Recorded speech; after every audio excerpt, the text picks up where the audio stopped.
This is Matt once again. Welcome back to the video. This is another paid request, this time for Mike, OCP. Hope you're doing well, my friend. And for those interested in requesting any type of videos, topics, reactions, commentaries, reviews, re-reviews, whatever it may be, feel free to send it either directly to my PayPal or join my Patreon. Both links are down below in the info box. Now, this is for the 1987 film Stakeout. That's sadly, because of, I'm guessing, the production company behind it, Touchstone Pictures, is not out on Blu-ray, which is sad because the sequel, which is vastly inferior, is on Blu-ray, but this is not on Blu-ray, which is a shame because it's a fun movie, entertaining 80s buddy cop comedy. Came out in 1987, directed by John Badham. This is a guy who did Saturday Night Fever with John Travolta, Blue Thunder with Roy Scheider, Short Circuit, War Games. He did a lot of great stuff, John Badham. The Hard Way with Michael J. Fox and James Woods. Underrated director. And the fact that you don't really hear people talk about John Badham nowadays. But he had a very solid filmography, this one included. And this was a huge hit. Like, people forget, this is one of the top 10 successful films of that year. I think it was at number 7. So it made a good chunk of money. It was a surprise hit. Because there's like Richard Dreyfuss and Emilio Estevez. And Richard Dreyfuss, I mean, he had been in films like Close Encounters and Jaws, of course, but not in this action film genre. And then Emilio was an up-and-coming star. I mean, this is before Young Guns, before The Mighty Ducks, some of the other films he's more famous for. I think he had done The Outsiders. He had done a personal favorite of mine, Maximum Overdrive, but that didn't do anything. But these two worked so well together. Richard Dreyfuss, Emilio, they have awesome chemistry with each other. It feels like they've been friends forever. Little moments like when they're on a stakeout and Emilio was flicking Richard Dreyfuss' ear and he gets pissed at him, and the way they interact right from the beginning when they're having dinner and Emilio is making fun of the way he eats. You eat like that in front of your mother? And Dreyfuss like, this is an old family custom. Oh, this is disgusting. You know what's in that? No, but you don't tell me. Like, they have a good rapport, very natural. And what made the film interesting is that there's very funny bits of comedy, but then when it's serious, it gets very serious, and it's not a parody, it's not goofball in the fact of, like, it begins with a pretty serious prison breakout. The music by Arthur Rubinstein, who I think sadly's passed away. He did a lot of John Badham films like Blue Thunder, which is another good score. The score on this is very nicely made. And like I said, when the serious points happen, whether it be this one nightmare sequence, and the way that's played off is very serious. The opening series of events of the prison breakout, the music sounds like almost a horror film. And even the finale is taken seriously as an action film. Although in a very unique location, which is this paper mill with tree logs falling down, and some of our characters getting trapped in, or others are on a boat, and one of the bad guys is trying to get through and almost, well, gets cut off by these tree logs on the water. Made it feel a bit different. I want to say it takes place in Seattle. Forgive me if I'm wrong on that, on the city. But yeah, Richard Dreyfuss and Emilio Estevez stars two cops, and they're on a case. Some things happen where they try to get the bad guy, and they're going through this fish market. Doesn't all quite work out as it should. So instead, their next assignment is to be on stakeout for this criminal's old girlfriend. The criminal is played by Aidan Quinn. I believe that's his name, because I'm bad with names. He's been quite a few other stuff, and like he's the guy that breaks out of prison at the beginning with the help of, I want to say, his cousin. The guy was supposed to be his cousin. He's almost said brother, but I think cousin. I could be wrong. Brother, cousin, I can't remember. Like I said, I'm bad with details. I apologize. But they're watching his old girlfriend, and one thing leads to another, and Dreyfuss gets closer to the girlfriend, played by Madeleine Stowe. bugs her phone, pretends to be a phone repairman. At one point, by fate, by luck, by accident, meets her at a market, grocery store.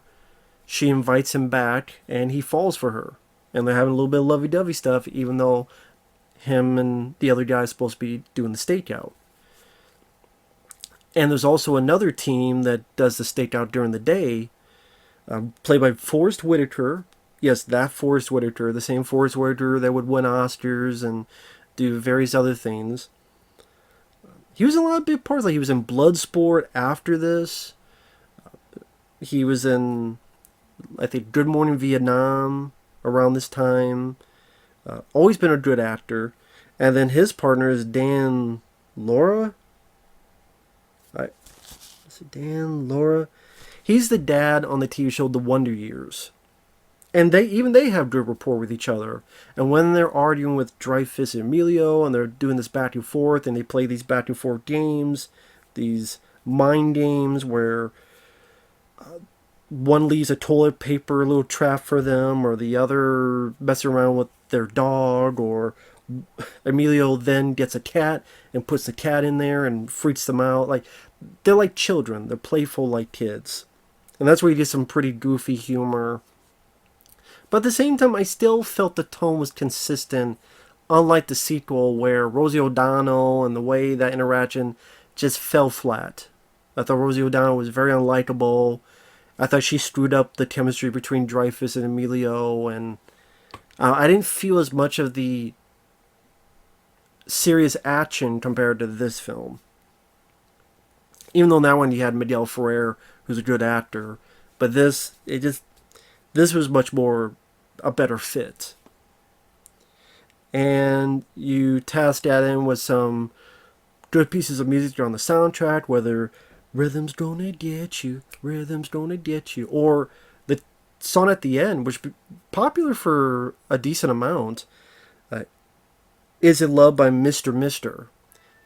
You hear, if you watch the trailer, which is on YouTube, the song is in the trailer.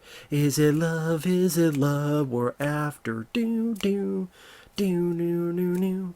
As it plays at the end credits, it plays in the trailers. Again, I remember that being on the charts, not at the time when it came out, because I was only 4 years old, but even throughout the years on the radio, that's a song I would hear from time to time. And I was like, oh yeah, it is from this movie. And that's the thing, that you don't have a lot of that nowadays, where a song was specifically made for this movie and then it becomes a hit. Like, that's something that's you don't really get nowadays. If you do, the closest may be a version of an old song that they use for a trailer, but not like a song specifically for the movie and then, oh, it became a hit. Like Armageddon, I Don't Want to Miss a Thing, Rocky 4 with Hearts on Fire, Eye of the Tiger, Rocky 3. Like, you don't get a lot of that stuff nowadays. Even the stuff between Dreyfuss and Madeleine Stowe work well. I know there are people nowadays that feel that it's sexist. They feel that Richard Dreyfuss's character is sexist. They feel that way because, oh, these men are spying on her and he's taking advantage. Granted, because it's his, but like, oh, it's so sexist that there's a bit where he's looking for info and he hears the shower running and need to leave, but he decides to stare and he's looking at her in the shower. And it's like, oh, he's a peeping Tom, he's a pervert, he's staring at this poor woman and she doesn't even know it, and other ways of behavior. Dreyfuss is such an awful person, character-wise. Number one, it's a guy who thinks a woman is beautiful, and guess what? Guys like looking at beautiful women. I'm sure there are women that like looking at guys as well, as long as you're of age, of course. And she rightfully gets pissed and gives him the riot act when the time comes. So I thought that worked out fine. I had no issues with that. It's not a wall-to-wall action film. Like I said, there's a little bit of action in a fish market early on. There's a bit where the bad guys are chased by the cops. You get a decent car chase. You get a little bit of action in the finale. like I said, interesting location, made it feel different. This paper mill. There's some fun bits that still made me chuckle, like when Richard Dreyfuss comes on and his old girlfriend left, and Emilio's like, "Why don't you go to sleep?" "I can't. It's too damn bright." "Well, pull the shades." "I can't. She took them." And Emilio's laughing, and his laughter is infectious. "She took the shades." So yeah, Richard Dreyfuss is scared his girlfriend took the shades, so he can't fucking sleep.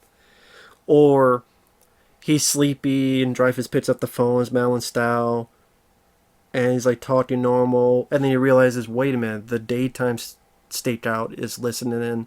It's like, oh shit. "I'm sorry. I have to let you go now." It sounds sillier than it is. And I thought it worked in terms of the characters. I thought the characters, like Richard Dreyfuss, it was great to see him play something like this because he didn't get to do it much. And yet it didn't feel so out of the norm that it seemed ridiculous.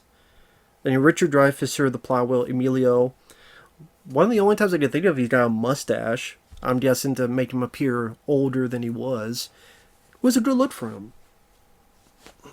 The And sorry about that. The direction by John Badham worked very well. Didn't have any issues with that. Yeah, some of the action scenes, maybe wishing a bit more choreography, but it worked for what it needed to play off as. It has a great cast, solid score and soundtrack, never boring, at least to me. Fun supporting characters, whether it be the other Stakeout team, even the captain for a little bit. He's not the shouting cliche captain, and "Give me your badge." Instead, he's like, "What's on your so-called mind?" Or, "If you fuck this up, I'm going to take you nuts, tie 'em a knot, and I'll run them through my shredder."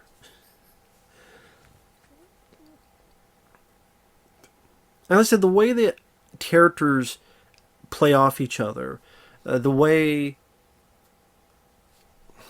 I don't think it was as cliche or as typical as people make it out to be.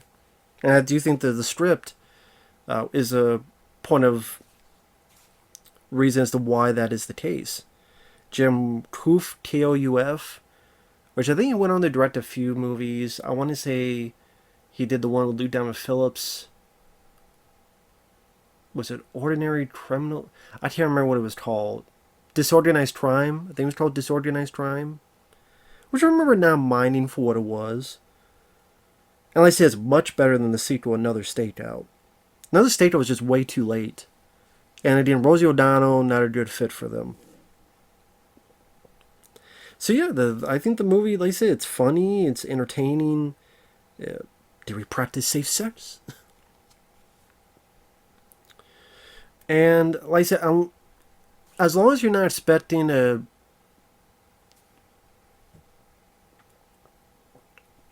action like Lethal Weapon or Tango and Cash, it's more about the characters and humor than the action. There's a little bit of action, but it's the characters and the two lead actors that make it worth a watch. And this deserves a Blu-ray. This deserves an actual physical release. I'm sure you can find an HD rip online. I have an unofficial copy. I think it's actually over there, so I can't show it. Maybe that's for the best, because it's not an official one. But yeah, it's just crazy to me that, again, a film that was one of the top 10 biggest hits of a year, in this case 1987, that can't even get a physical release. I did, maybe because of Touchstone Pictures, because there's been other Touchstone Picture movies. Not all of them, because Who Framed Roger Rabbit got it, but there's been other ones that didn't get a release. And Who Framed Roger Rabbit, of course, that was a bigger movie, and Touchstone is part of Disney. It was an affiliation of Disney, and they're fine with... because they looked at a cartoon, and it was a huge hit. But Stakeout, they looked at it, we're Disney now, full Disney. We're not going to release much in physical media. Whatever. Fuck Disney. But with that said, Stakeout, fun film. There is actually an HD version of the trailer out there, because usually I would see the VHS version.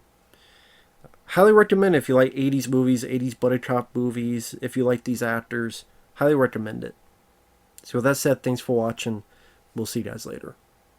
Bye-bye.